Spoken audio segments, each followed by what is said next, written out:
वालदैन जिहड़े ने ना मां ते बाप अम्मा ते अब्बा गल समझो बड़ी मेहरबानी जरा तवज्जो नाल जाके गल सुनियो। वालदैन दा हक बनदा है कि जिहड़ी औलाद है ना उन्हां सारियां नूं बराबर रखे। की रखे? बराबर रखे। वो कुदरती अमल है कि अगर किसी नाल ज्यादा प्यार है मां नूं या बाप नूं, वो लहदा अमर है, लेकिन बराबर किस चीज़ विच रखना है कि अगर एक दा पोतरा चंगा लगता है तो दादे नूं चाहिए कोशिश करनी कि दूसरा भी जिहड़ा वो मेरे पुत्र दे पुत्र है ना, कोई गैर तो नहीं ना, वो भी उन्हें चंगा लगना चाहिए, सोहना लगना चाहिए। अगर एक नाल दादा प्यार करे दूसरे नाल ना करे तो यह भी ज्यादती है। वो दिल में ख्याल आएगा कि मेरा बाप है वो मेरे बच्चों नाल नहीं करता या फलाने के बच्चों नाल करता है, तो वह बंदा फोन करके ना रोंदा पिया सी बाहरों, तो कहता कारी साहब मैनू 15 साल हो गए ने प्रदेश में, 15 साल, तो मैं जो कमाया अपने वालद के नाम भेजिया।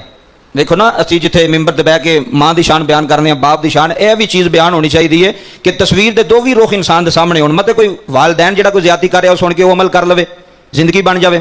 कहता 15 साल मैं बरूने मुल्क रहा, प्रदेश में रहा, तो जिन्ना पैसा भेजा कि नां का, अब्बे के नां का, बोलो बोलो कि नां का, वालद के नां का, सारा पैसा, सारी दौलत, सारी जायदाद मैं अपने वालद को भेजता रहा, क्योंकि मेरा अब्बा से मैंने पता सी उन्हें जाया नहीं करनी, मेरा पैसा है। गल समझो। कहता जो 15 साल तो बाद पैसा भेजता रहा, तो मैं तो कभी अब्बे नाल गल नहीं की, मेरा वालद है तो सही है।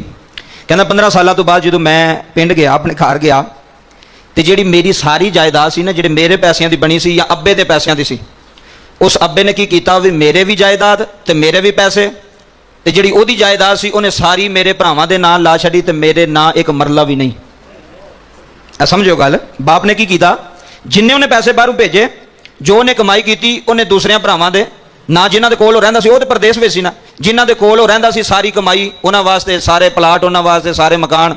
वो जो आया उन्हें क्या अब्बा जी कोई मेरे नाम कोई जगह शगा, उन्हें क्या पुत्र तू जगह की करना है, ये ज्यादती है कि नहीं है, बोलो जुल्म है। उन्हें क्या तू जगह की करना, उन्हें क्या अब्बा मेरे बच्चे ने, मेरी बीवी है, मैं इन्ने साल सारी जिंदगी प्रदेश से नहीं रहना, मैं एक दिन आना है ना घर, तो मैं भी आके बच्चों को पालना, सारी जिंदगी मैं उत्थे तो नहीं रहना। अज जुमले सुनो, बाप आख लगा पुत्र तू तो कमाना पाया, चलो वो माड़े ने, की ने जुल्म इत्थे आके हुंदा ज्यादती, कि जिहड़ा माड़ा हुंदा ना उन्होंने अब्बा ज्यादा दे छड़दा है, तो जिहड़े सारी जिंदगी कमाते रहते हैं प्रदेश में धक्के खाते रहते हैं, गालां खाते रहते हैं, ठुड्डे खाते रहते हैं, उन्होंने कुछ नहीं लभदा। वो क्यों? माँ प्यो के ज़हन में होंदा भी ये कमांदा पे इन्हें तो बना लेना, तो इन्हां दूसरिਆਂ नहीं बनाना। अगर एक पुत्र की कमाई माँ या प्यो, तवज्जो नाल जुमले सुनो, अगर एक पुत्र की कमाई माँ या प्यो नाजायज़ दूसरे पुत्रां ते इस्तेमाल करे या उसकी बीवी ते इस्तेमाल करे या उन्होंने बच्चों ते इस्तेमाल करे, नाजायज़ तंग करके बगैर इजाजत हूँ, ये जायज़ नहीं। यह जुमला सुन लो।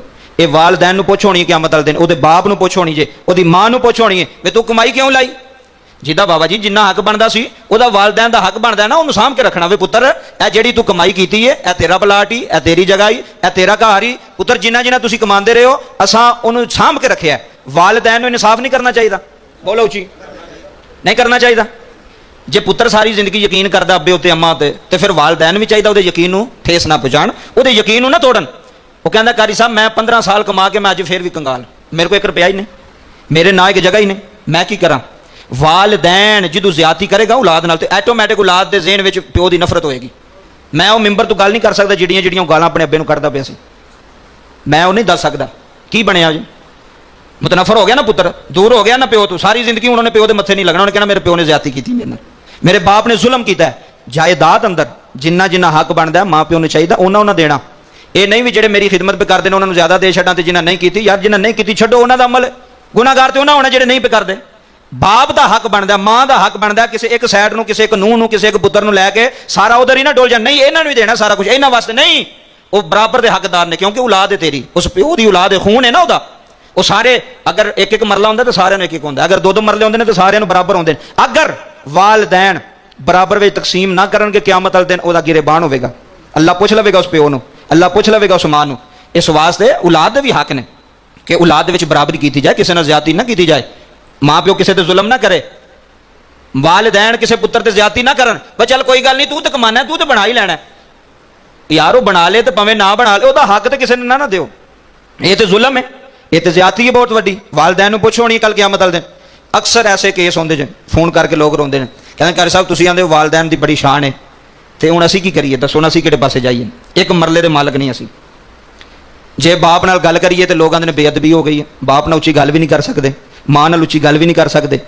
तो जे बाप नूं अगले दिन बंदा कहंदा मैं सारा कुछ दे छड़िया, एक मकान सी मेरे को, तो मैं अब्बे नूं कहा भी अगर तुहाड़ी इजाजत होवे तो यह मैं लै सकना, उन्हें क्या पुत्र ले लै, ਉਹ ਮੈਨੂੰ ਦੇ ਕੇ ਤੇ ਉਹਨੇ ਆਪਣੀਆਂ ਧੀਆਂ ਨਾਲ ਮਿਲਾ ਕੇ ਤੇ ਫਿਰ ਮੇਰੇ ਤੇ ਕੇਸ ਕਰ ਛੜੇ। ਇਹ ਵੇਖੋ ਜਿਹੜੇ ਜ਼ੁਲਮ ਔਲਾਦਾਂ ਤੇ ਹੋ ਰਹੇ ਨਾ, ਉਹ ਵੀ ਵੇਖੋ ਕੀ ਸਾਡੇ ਮੁਆਸ਼ਰੇ ਦੇ ਅੰਦਰ ਹੋ ਰਿਹਾ। ਵਾਲਦੈਨ ਨੂੰ ਬੜੇ ਇhtiyਾਤ ਹੋ ਕੇ ਚੱਲਣਾ ਪੈਂਦਾ ਕਿ ਕਿਸੇ ਇੱਕ ਤਰਫ ਜਿਹੜਾ ਨਾ ਝੁਕਣ, ਕਿਸੇ ਨਾਲ ਇੱਕ ਨਾਲ ਪਿਆਰ ਨਾ ਕਰਨ, ਬਰਾਬਰ ਸਾਰਿਆਂ ਦੇ ਬੱਚਿਆਂ ਨਾਲ ਪਿਆਰ ਕਰਨ। ਇੱਕ ਨੂੰ ਚੀਜ਼ ਦਿੱਤੀ ਦੂਸਰੇ ਨੂੰ ਵੀ ਦੇਣ, ਕਿਉਂਕਿ ਬੱਚਿਆਂ ਵਿੱਚ ਤਾਂ ਸ਼ਰੀਕ ਹੈ ਹੀ ਕੋਈ ਨਹੀਂ, ਬੱਚਿਆਂ ਵਿੱਚ ਤਾਂ ਫਰਕ ਹੈ ਹੀ ਕੋਈ ਨਹੀਂ। ਬੱਚੇ ਸਾਰੇ ਦਾਦੇ ਦੇ ਸਾਰੇ ਪੋਤਰੇ ਨੇ, ਇਸ ਵਾਸਤੇ ਸਾਰਿਆਂ ਪੁੱਤਰਾਂ ਨਾਲ ਬਰਾਬਰ ਤਕਸੀਮ। ਜਿੰਨਾ ਪੈਸਾ ਜਮਾ ਹੈ ਉਸ ਬਾਪ ਦੀ ਵਿਰਾਸਤ ਦਾ, ਜਿੰਨਾ ਪੈਸਾ ਹੈ, ਜਿੰਨੀ ਜ਼ਮੀਨ ਹੈ, ਉਹ ਬਰਾਬਰੀ ਵਿੱਚ ਤਕਸੀਮ ਕਰੇ। ਕਿਸੇ ਇੱਕ ਨੂੰ ਜ਼ਿਆਦਾ ਤੇ ਦੂਸਰੇ ਨੂੰ ਥੋੜਾ ਨਾ ਦੇਵੇ ਕਿ ਇਹਦੀ ਬੁੱਢੀ ਸਾਨੂੰ ਰੋਟੀ ਪਕਾ ਕੇ ਦੇਂਦੀ ਤੈਨੂੰ ਜ਼ਿਆਦਾ ਦੇ ਦਈਏ, ਨਹੀਂ। ਅਗਰ ਉਹ ਖਿਦਮਤ ਕਰਦੀ ਵੀ ਤਾਂ ਅੱਲਾ ਉਹਨੂੰ ਸਿਲਾ ਦੇਵੇਗਾ। ਉਹ ਕਿਹੜੀ ਜ਼ਮੀਨਾਂ ਵਾਸਤੇ ਕਰਦੀ ਪਈ ਜਾਂ ਪੈਸਿਆਂ ਵਾਸਤੇ? ਜਿਹੜਾ ਜਾਇਦਾਦ ਹੈ, ਪੈਸਾ ਹੈ, ਵਿਰਾਸਤ ਹੈ, ਉਹ ਬਰਾਬਰ ਤਕਸੀਮ ਕੀਤੀ ਜਾਏ। ਇਹ ਬਾਪ ਵਾਸਤੇ ਵੇ, ਮਾਂ ਵਾਸਤੇ ਵੇ। ਮਾਂ ਇਹ ਨਾ ਕਿ ਵੱਡੇ ਨੂੰ ਦੇ ਛੱਡ ਤੇ ਛੋਟੇ ਨੂੰ ਨਾ ਦੇਈ, ਜਾਂ ਛੋਟੇ ਨੂੰ ਦੇ ਛੱਡ ਤੇ ਵੱਡੇ ਨੂੰ ਨਾ ਦੇਈ। ਕਈ ਬਾਪ ਉਂਝ ਜ਼ਮੀਨ ਤੋਂ ਯਾਦ ਕਰ ਛੱਡਦੇ ਨੇ ਕਿ ਇਹ ਮੇਰਾ ਪੁੱਤਰ ਹੀ ਨਹੀਂ, ਉਹ ਵੀ ਜ਼ਿਆਦਤੀ ਹੈ। ਦੁਨੀਆ ਤੋਂ ਜਾਣਾ ਇੱਕ ਦਿਨ, ਮਰਨਾ ਹੈ, ਕਬਰ ਵਿੱਚ ਜਾਣਾ ਹੈ। ਜੋ ਜੋ ਹੱਕ ਬਣਦਾ ਜਿਹਨਾਂ ਔਲਾਦ ਦਾ ਉਹ ਦੇ ਕੇ ਜਾਇਓ।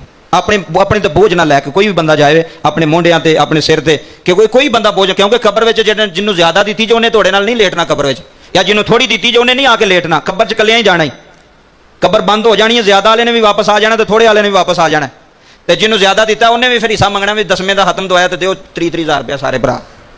ਫਿਰ 30,000 ਮੰਗਿਆ ਜਾਂਦਾ ਆਪੇ ਦੇ ਖਤਮ ਵਾਸਤੇ, ਹਿੱਸਾ ਪਾਓ ਸਾਰੇ, ਜਿਵੇਂ ਗ੍ਰਾਹੀ ਕੀਤੀ ਜਾਂਦੀ ਵੀ। ਇਸ ਵਾਸਤੇ ਵਾਲਦੈਨ ਨੂੰ ਪੂਰੀ ਦੁਨੀਆ ਤੇ ਪੈਗਾਮ ਹੈ ਕਿ ਆਪਣੀ ਔਲਾਦ ਨਾਲ ਜ਼ੁਲਮ ਨਾ ਕਰੋ, ਜ਼ਿਆਦਤੀ ਨਾ ਕਰੋ। ਅਗਰ ਤੁਹਾਡੀ ਔਲਾਦ ਤੁਹਾਡੇ ਅਦਬ ਵਾਸਤੇ, ਤੁਹਾਡੇ ਇhtਰਾਮ ਵਾਸਤੇ ਤੁਹਾਡੇ ਨਾਲ ਗੱਲ ਨਹੀਂ ਨਾ ਕਰਦੀ ਤੇ ਫਿਰ ਪਿਓ ਨੂੰ ਵੀ ਜ਼ੁਲਮ ਨਹੀਂ ਕਰਨਾ ਚਾਹੀਦਾ। ਐ ਨਾ ਹੋਵੇ ਮੇਰਾ ਮੁੰਡਾ ਕਿਹੜਾ ਮੇਰੇ ਅੱਗੇ ਬੋਲਦਾ, ਮੇਰੀ ਨੂੰਹ ਕਿਹੜੀ ਮੇਰੇ ਅੱਗੇ ਬੋਲਦੀ, ਜੋ ਮਰਜ਼ੀ ਲਟਾੜੀ ਜਾਓ, ਜੋ ਮਰਜ਼ੀ ਕਰੀ ਜਾਓ। ਨਹੀਂ, ਇਹ ਜ਼ੁਲਮ ਜ਼ਿਆਦਤੀ ਹੈ। ਜਿੱਥੇ ਕੋਈ ਝੂਠਾ ਹੋਵੇ ਉਸ ਪੁੱਤਰ ਨੂੰ ਕਹਿ, ਪੁੱਤਰ ਤੇਰੀ ਜ਼ਿਆਦਤੀ ਹੈ। ਐ ਨਹੀਂ ਵੀ ਇੱਕ ਨੂੰ ਜਿਹੜਾ ਉੱਤੇ ਖੜੀ ਗਏ ਦੂਸਰਿਆਂ ਨੂੰ ਦਬਾਈ ਗਏ, ਨਹੀਂ ਤੂੰ ਇੰਜ ਕਰ, ਤੂੰ ਤੇ ਮੰਨਣਾ ਨਾ ਮੇਰੀ, ਉਹਨੇ ਤੇ ਮੰਨਦਿਆ ਰਹਿਣਾ। ਇਸ ਵਾਸਤੇ ਇਹ ਵਾਲਦੈਨ ਦਾ ਵੀ ਹੱਕ ਬਣਦਾ ਕਿ ਔਲਾਦ ਨੂੰ ਬਰਾਬਰੀ 'ਚ ਰੱਖੇ, ਸਾਰਿਆਂ ਨੂੰ ਇੱਕ ਜੈਸੀ ਤਕਸੀਮ ਕਰੇ। ਕਿਸੇ ਨਾਲ ਇੱਕ ਸਰਸਾਈ ਵੀ ਜ਼ਿਆਦਤੀ ਨਹੀਂ ਹੋਣੀ ਚਾਹੀਦੀ। ਸਮਝ ਆ ਰਹੀ ਹੈ ਨਾ? ਇੱਕ ਸਰਸਾਈ ਵੀ ਕਿਸੇ ਨਾਲ ਜ਼ਿਆਦਤੀ ਨਹੀਂ ਹੋਣੀ ਚਾਹੀਦੀ, ਕਿਸੇ ਨਾਲ ਜ਼ੁਲਮ ਜ਼ਿਆਦਤੀ ਨਹੀਂ ਹੋਣੀ ਚਾਹੀਦੀ।